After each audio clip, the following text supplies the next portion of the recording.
Assalamu alaykum. Kitap o'qish munbiri avlodlar torbetining aziz mushtarlari. Munbirimizga xush keldinglar. Mening ismim Nuriya Rahman. Bugun men uchun ait bir xo'shallik bir kun bo'ladi. Ya'ni u bo'lsa-mu qizim Dilfuruz va oningki do'sti Joy bilan billa qartaymiz bugun. Dilfuruz qizim, mushtarlarimizga bir ikki qiz gap qilib qo'yamsiz. Assalamu kitap o'qish munbirining aziz mushtarlari, sizlardan ko'rishib xush bo'ldim. Kitap o'qish munbiridagi opam o'qib berayotgan nadir asarlarni yoqtirib anglayotganlarni, ham sizlarningki yozib qo'ygan kommentlaringlarni ko'rib, shunday mamnun bo'lib o'qiyman. Rahmat sizlarning bizga berayotgan kuchinglarga. Rahmat qizim.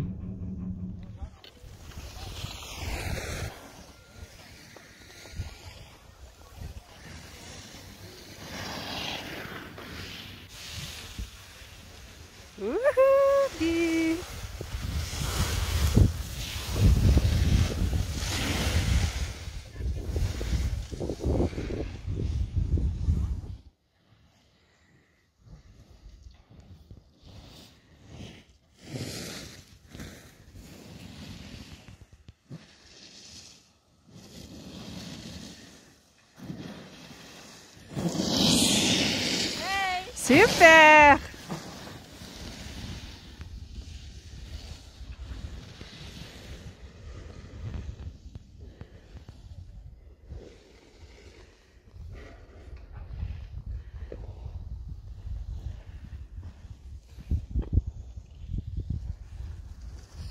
Çeşmekte kar, lap kırık, ahırıkı, dekabrda, kar gülüne, oynar şamal, çıraklarının,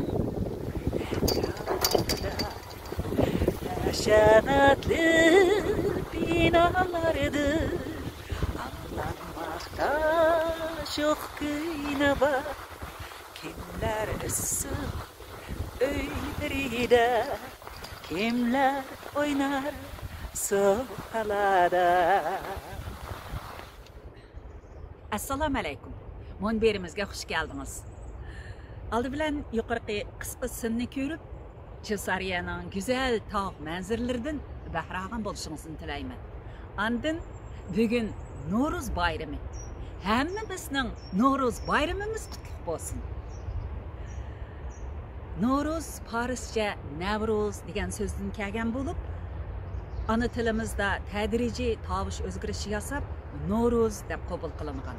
Albatta, yana nurg'un qarindoshlar Navro'z deb ishiltadi. Menmi ba'zi Navro'z deyman, ba'zida Navro'z deyman. Navro'z bahor yomg'iri, bahorning tunji kuni, yangi kun, yil yangilangan kun deganga o'xshash ma'nolarni berdi. Shunga Navro'z demak bahor demak. Navro'z demak yangi yil demak. Har yili qish oxirlashib, bahor boshlangan tunji kuni Navro'z bayrami bo'ladi. Ya'ni 3-oyning 21-kuni. Bu kunda kun bilan tun tanglashib, ertadan boshlab kun uzrab, tun qisqaraydi. Bu bayramni biz Uyg'ur, qatorliq Türk tillik millatlardan boshqa yana Fars tillik, Tojik qatorliq xalqlarmi tan kutib oladi.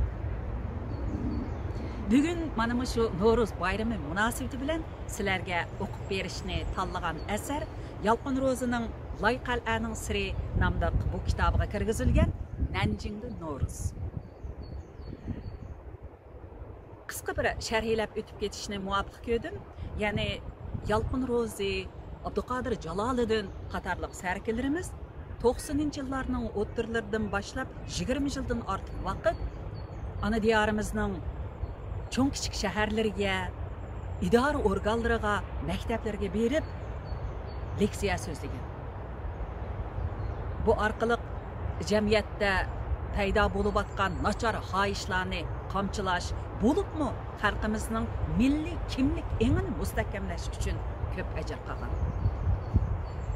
Mana shu faoliyatlar qatorida 2009-yili Yalqin Ro'zi dağlıq yazğıçımız Jaloliddin Behram qatarlıq kişiler Nanjingga taklif bilan boradi. Nanjingda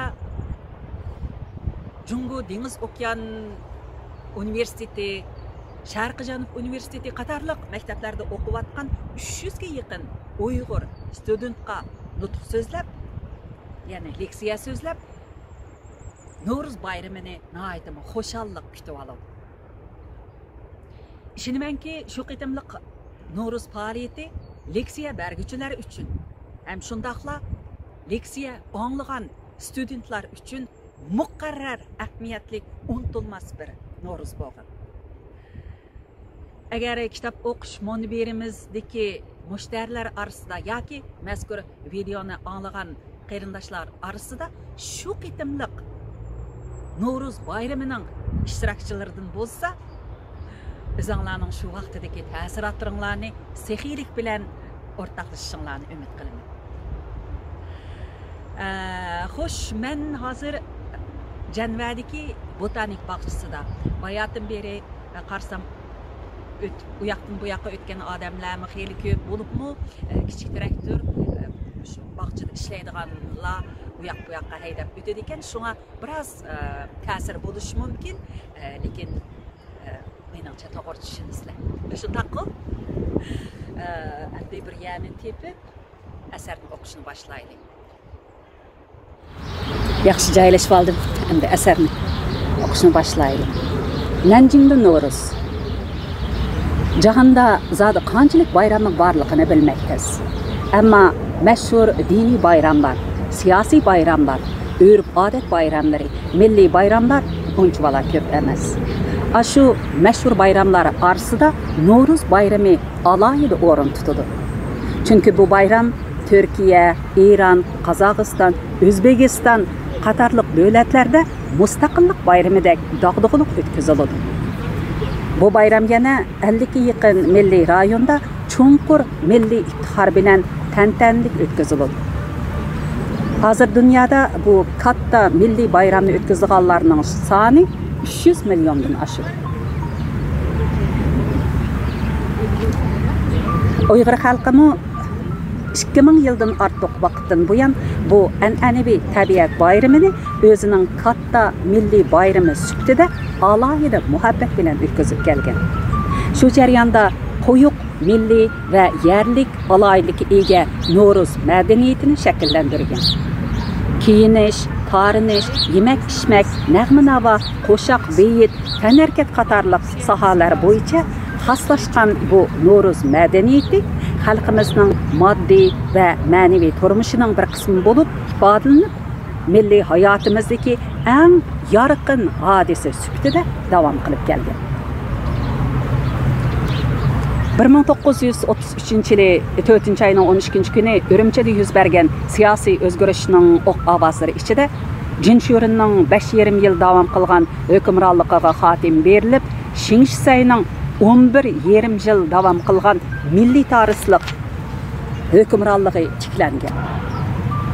Huquqparastlikda uchiga chiqqan Shingsay o'z hukmronlik o'rniga chiqqan 12-aprel kunini Tangirtog'ning shimoliy va janubidagi har qaysi millatlar tarafidan birdek xotirlanadigan siyosiy bayram qilib bekitgan. O ayni vaqtdagi Xinjiangning nüfus qurilmasida Nowruz bayramini o'tkazadigan Uyg'ur, Qozoq, Qirg'iz qatorliq turkiy millatlarning 90% dan yuqori nisbatni egallaydiganligini nazarda tutib, 3-oyning 21-kuni o'tkaziladigan Nowruz bayramini shaklagan. Chunki Xinjiang xalqi 3-oyning 21-kuni Nowruz bayramini tantanlik o'tkazib, yana 20 kundan keyin bo'ladigan 12-aprel bayramini dog'dug'liq o'tkazishga yetarli qizg'inlik ko'rsatilmaydiganligi tabiiy. Shunga Shingsay ikkilanmasdan Nowruz bayramini o'tkazishni shaklagan. Yarkanqonligidan keyingi necha asr mobaynida jangovarligi zaiflashib, ruhi tushkunlashib, o'zining haqqoniy huquqlariga daxl taruz yassimi ancha parvoyiga olmas bo'lib ketgan. Angishlar kabi qimmatli milliy meroslari bilan bir-birlab xo'shlashib, azguchi hukmronlarga qullarcha bo'ysunishga ko'nib ketgan Xinjiang xalqi Shingsayning bu yo'lsiz buyrug'ini ijro qilib, Şuningdan e'tiboran bu oddiy miros milliy bayramini bara unutib qolgan. 1980-yillarning o'rtalaridan boshlab davrning o'zgarishi, milliy madaniyat miroslarini qizish, asliga keltirish fikr eqimining ulg'ayishi va shuningga mos holdagi tirishchanliklar natijasida Navro'z bayramini o'tkazish qizg'inligi asta-asta shakllandi. Hozir avtonom rayonimizdagi radio to'lqinlarida, televiziya kanallarida, gazet, jurnal sahifalarida Navro'zga bag'ishlangan mazmunlar bas-basta berilgan bo'ldi. Kishilar turli shakllar orqali Navro'z bayramini dog'dug'liq, ma'nilik, mazmunliq o'tkazishga ahamiyat berdigan. Navro'z muborak deb o'zaro tabriklashadigan bo'ldi. Shunday qilib Navro'z bayramini yildan yilga qizg'in milliy kayfiyat ichida o'tkazish odatga aylandi. Bundaq yaxshi odatning umumlashishi milliy kimligimizni to'nish va to'nitish masalasi muhim kun tartib holatida turayotgan bugungi realligimizda kishini so'yindirmay qolmaydi.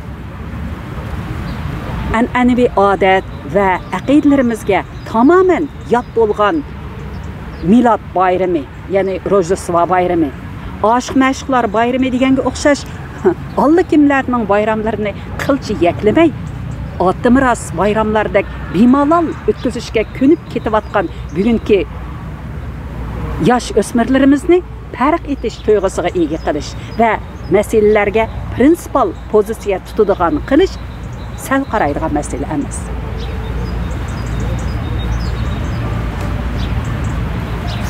O'ziga mansub odat va aqidalar bilan o'zgalarga tava odat va aqidalarga prinsipsiz muomala qilish.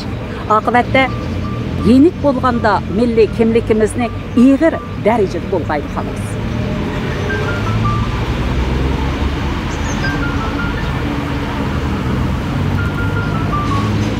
O'zining milliy madaniyatiga muhabbat va mas'uliyat bilan muomala qilish. Vaqti bo'lgandan keyin bog'da ishlaydigan traktorlar u yoqdan bu yoqqa o'tib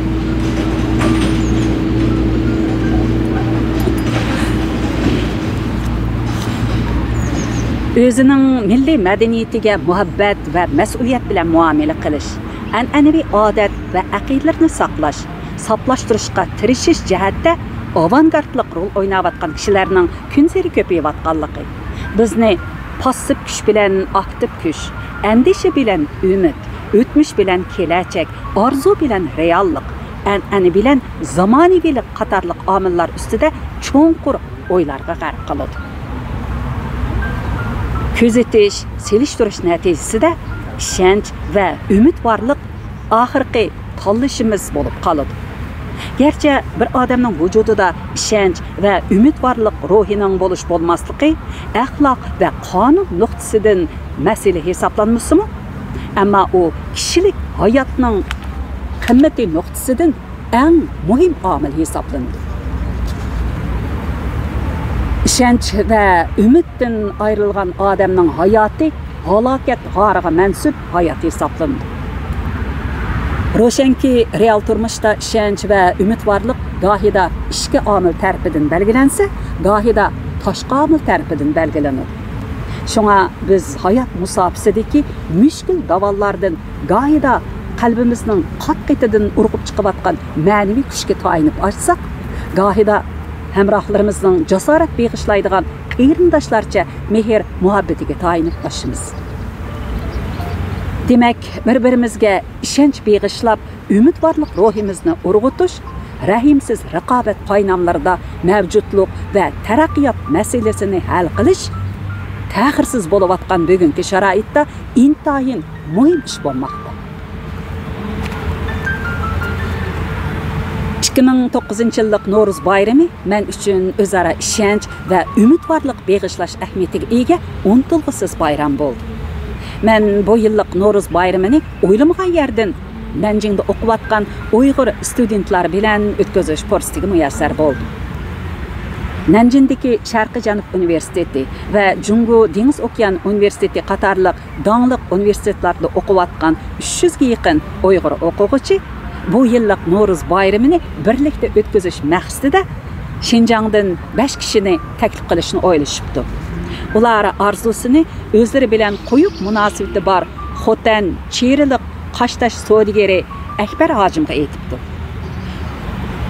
O'qimishliq savdogar Akbar Hojim o'quvchilarning arzusini anglab, qizg'in ifoda bildirib, mehmonlarning berish kelish aeroplan beltini va yotoq xarajatini hal qilib berdiganligini aytibdi. Hayajonlangan studentlar munosabatlik rasmiyatlarni bajarib bo'lib, ko'ngliga pukkan bashaylarga pochta orqali tez yo'llanma qilib, darhol bag'aq avatibdi. Bag'aq avatilgan bashaylar bir-biridan bozorliq romanlari bilan turli qatlamdagi o'qirmanlarning qizg'in olqishga noil bo'lib kelayotgan dangliq yozuvchi Jaloliddin Bahram, Mo'l G'usulluq milliy madaniyat tadqiqotchisi Yor Muhammad Tohir To'g'liq, falsafaviy fikrga boy maqola asarlarning avtori Abduqodir Jaloliddin, o'qirmanlarning orasida qizg'in dangliq ovoz artisti va deklamasiyatchi Abduqayyim Imin, o'qirmanlarning orasida qizg'in munozara to'lqini qo'zg'aydigan maqola obzorlarni ko'proq yozadigan adabiyot obzorchisi men ekanman. Bu bashaylardan Abduqodir Jaloliddinning xizmat sharoiti yor bermagachga berishga amalsiz qoldi. Qolgan to'taylar berishni muvofiq ko'rib, 19 mart tushdan keyin aeroplan bilan Nanjingga qarab uchdi.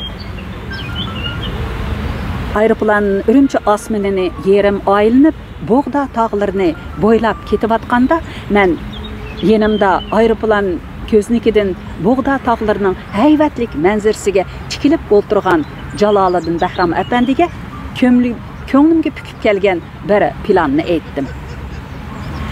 İkimiz Uyg'urlarning 20-asr tarixidagi alohida voqealardan biri hisoblanadigan bir temani qandoq yuritish haqida birer soatcha paranglish orqali oxir bir fikrga keldik.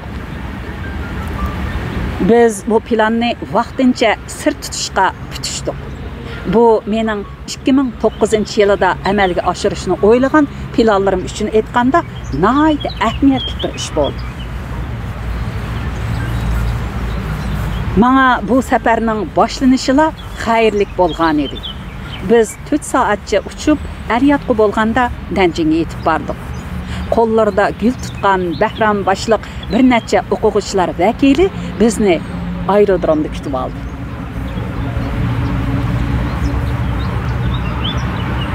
Biz 20 va 21 mart kunlari o'quvchilar bilan birga No'ruz o'tkazdik.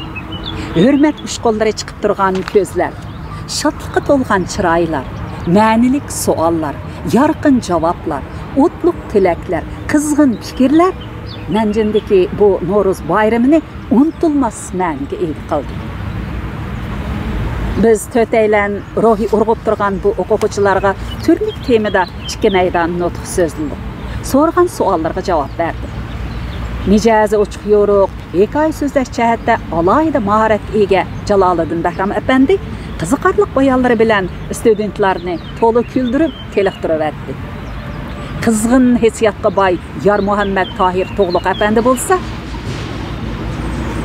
studentlarga donishmand bo'vilarimiz Yusuf Xas Hojib bilan Mahmud Qashqariyning kishini tong qoldiradigan hikmatlarini o'zining ijtimoiy hayot haqidagi tushanchalari bilan birlashtirib so'zlab, o'quvchilarning milliy iftixorlik tuyg'usini urg'itib etdi.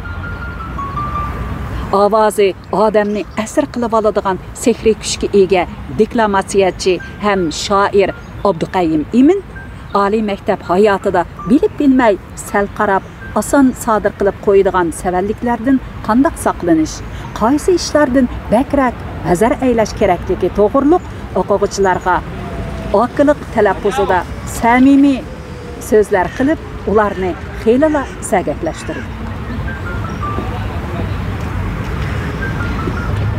U yana Abdurahim O'tkir bilan Ro'zi Saidning asl she'rlarini yuqori mahorat bilan deklamasiya qilib berib, o'quvchilarda cho'nqur ta'sir qoldirdi. Men o'quvchilarning oliy maktab bosqichida cho'qim hal qilib olishga tegishli qimmat qarashi, kim uchun va nima uchun yashash masalasini oydinlashtirish ekanligini tushunishlik so'z jumlalar va tegi bor o'ylantirish kuchiga ega misollar bilan so'zlab berdi. O'quvchilar suhbat jarayonida o'zlari qiziqadigan va ko'nglida tugun bo'lib turayotgan masalalarga aloqador savollarni bas so'rashdi. Jungo Dengiz Okean Universitetida o'qiydigan bir qiz Jaloliddin Bahram apandidan ko'pincha asringiz tragediya bilan oxirlashadi ekan. Nima uchun shundaqligini tushuntirib bersangiz bo'lamdi? deb so'raganda Jaloliddin Bahram apandining buningga o'zim hayron deb bergan o'zgacha javobi hammamizni kuldiradi.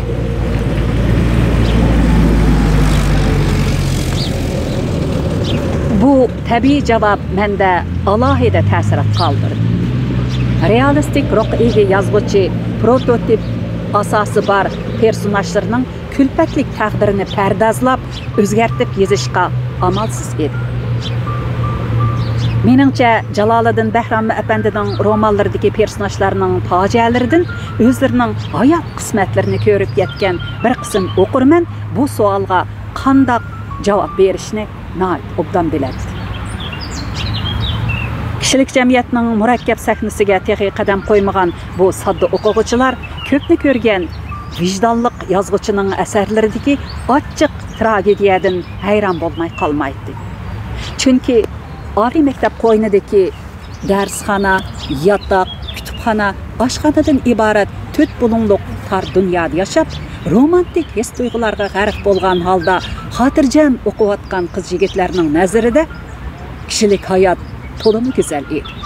Kelajak bahnu nurani edi. Ular reallikning tuz suyidan battar ochiq ta'mini texi to'liq bilan tetishga ulgurolmagan edi. Oliy maktablarda xilma-xil g'oya, orzuni ko'ngliga pukib o'qiyotgan bu o't yurak yigitlar bilan Barno qizlarimiz o'zlarini ijtimoiy turmushning qandoq rang-barang qismatlari kutib turganligini tasavvur qilib yetolmaydi. O'quvchilarning biri mendan siz boya oliy maktab bosqichida hal qilishga tegishli eng muhim masala kim uchun yashash, nima uchun yashashdan iborat tub qimmat qarashi ekanligini bakrak ta'kidladingiz. Odatda biz hozirgacha ustozlarimizdan ham ota-onalarimizdan eng ko'p anglagan gap bilimlik bo'lish haqidagi tarbiya edi. Siz ideya bilan bilimning farqi va munosabati haqida so'zlab baqsangiz bo'lamdi? deb so'radi. Men abstrakt hukmlarni inchiklashdek tafakkuri odatida shakllantirayotgan o'quvchilardan so'yingan holda mundaq javob berdim. Ideya jihatdagi namratlik bilim jihatdagi namratlikdan qo'rqinchli bo'ladi. Hayotda ideya bilimdan muhim. Bilim qoral, ideya yetakchi. Ideya bilimdan iborat qurolni qaysi maqsad mudda uchun xizmat qildirishni belgilaydi. Masalan, tapanchadan iborat qurol mas'uliyatchan amonlik saqlovchining qo'liga chiqsa, boshqalarga xotirjamlik ato qiladigan manbaga aylandi. Batniyat qaroqchining qo'liga chiqsa, boshqalarga vahima soladigan narsa bo'lib qoladi. Shunga bilimdan iborat qurolni kim uchun, nima uchun ishlatish masalasi ishlatuvchining qimmat qarashi, ideyasi, aqidasi tarafidan belgilandi. Bir odamning bilimlik bo'lishi hargizmi axloq fazilatlik, durust odam bo'lganligidan derak bermaydi. Faqat yaramliq odam bo'lganligidan derak beradi. Ammo uning kim uchun yaramliq bo'lishi negizlik masala. Ma'lum mendan aytganda aqidasiz olim bilan iptini setib hayot kechiradigan nopok ayolning farqi bo'lmaydi. Masalan, Sovet ittifoqi parchalanib, Rossiya Federatsiyasi mustaqil bo'lganda, Rossiyada iqtisodiy qiyinchilik ko'rilib, xalq bolqiga uchrab turadigan kunga qolgan. Davlat ig'ir qiyinchilikka duch kelgan. Davlat kuchi ojizlab, kuchli davlatlar bo'zak qiladigan vaziyat shakllangan. Rus millati xavf ichida qolgan. Shu chaqda bir qism donliq harbiy olimlar davlatining beshiga ig'ir kun tushganligini, o'zlariga muhtoj bo'layotganligini ko'rib turib, Amerika va Yevropadagi cho'ng harbiy sanoat shirkatlarining yuqori ish haqiga qiziqtirib qilgan taklifini qabul qilib, milliy manfaatdan o'z manfaatini a'lo bilib, nafni ko'zlab oldikaydiga qaramay chet ellarga chiqib ketgan. Demak, ularni iptini setib, jinini boqadigan nopok ayollardan farqlantirmak tez. Agar u olimlarda kim uchun, nima uchun yashaydigan tüp hayot aqidasi shakllanib bo'lgan bo'lsa, davlati o'ziga muhtoj bo'lgan ig'ir kunlarda onu tuproqidan bir qadam muneri bo'lmagan, xalqining dardiga darmon bo'lgan bo'ladi. Şuna ideya va qimmat qarash biz mangu oldi bilan ta'kidlaydigan masala.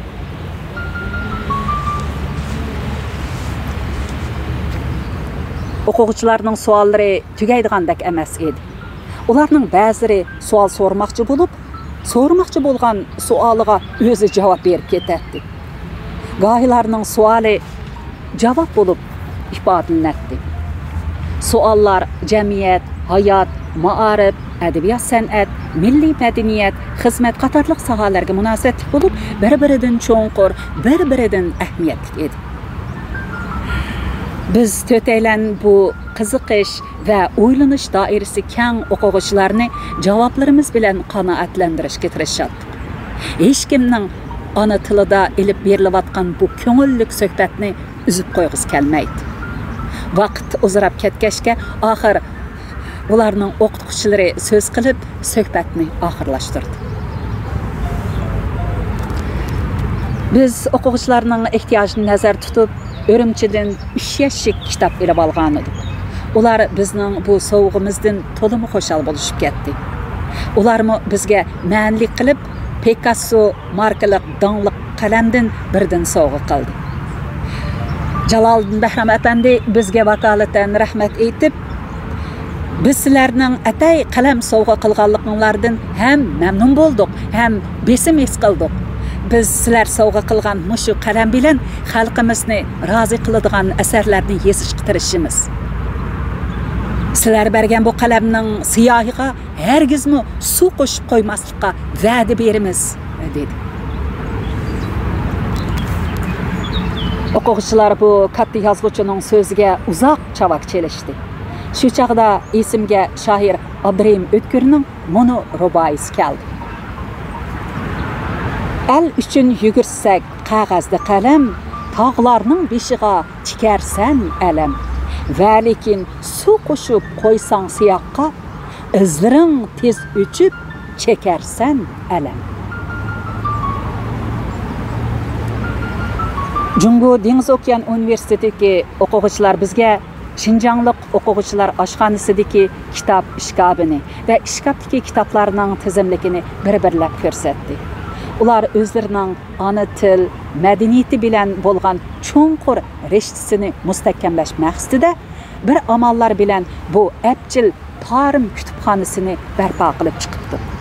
Ularning bu kutubxonasi bizning zavqimizni xilali qo'zg'adi.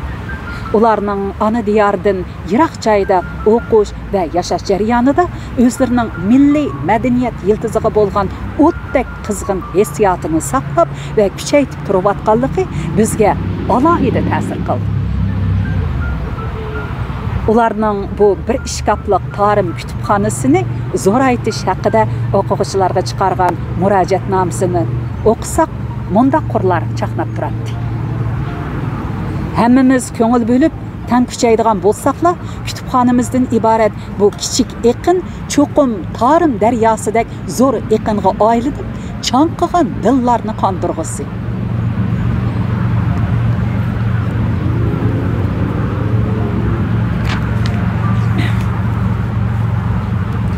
Jungo Sharqiy Janub Universitetidagi o'quvchilar bizga yangidan to'liq ozoda ham ratlik selingan ona maktabini to'liq tegida ko'rsatib chiqdi. Xotiri uchun bas-basta suratga tushdi. Ular alohida tayyorlagan sarxil naqshi usullari bilan Nuruz shodligini avjiga chiqardi.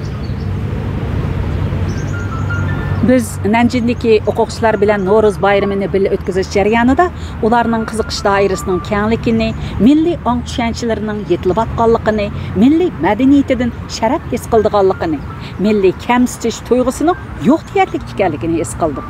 Bo'lib ularning ijtimoiy faoliyat va ijtimoiy aloqa iqtidorini sal chog'liqli bo'lmaydiganligini to'nib ketdik. Nanjingdagi No'ro'z faoliyati jarayonida to'satdan Shanxaydan kelgan Nursimongul ismli bir student paydo bo'lib qoldi. U qiz bizga o'zining Shanxay Moliya iqtisod universitetining o'quvchisi ekanligini, bizning Nanjingga No'ro'z faoliyatiga qatnash uchun kelganligimizni uqib, Shanxaydagi Uyg'ur o'quvchilarga vakolatan Shanxayga taklif qilib kelganligini aytdi. Biz bu qizning 300 kilometrdan ortiq musofani besib, Altaydan kelganligiga qarab, nəhayət ta'sirlandik.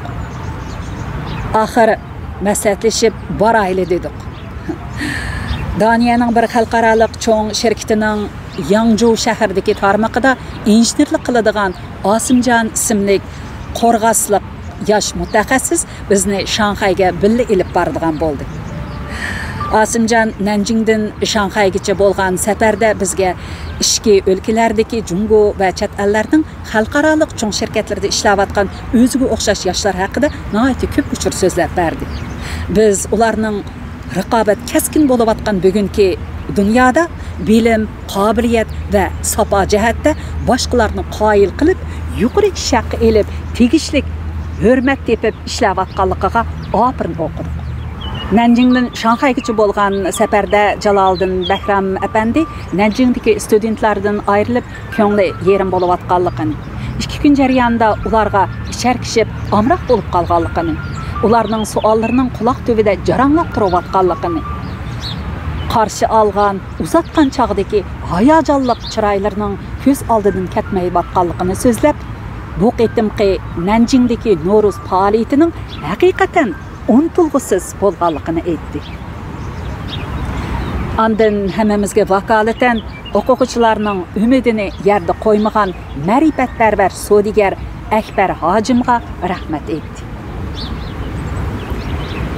Akbar Hojim ko'p kitob o'qiydigan, o'qimishliq sodigar bo'lg'achqa, No'ro'z faoliyati jarayonida boshdan oxir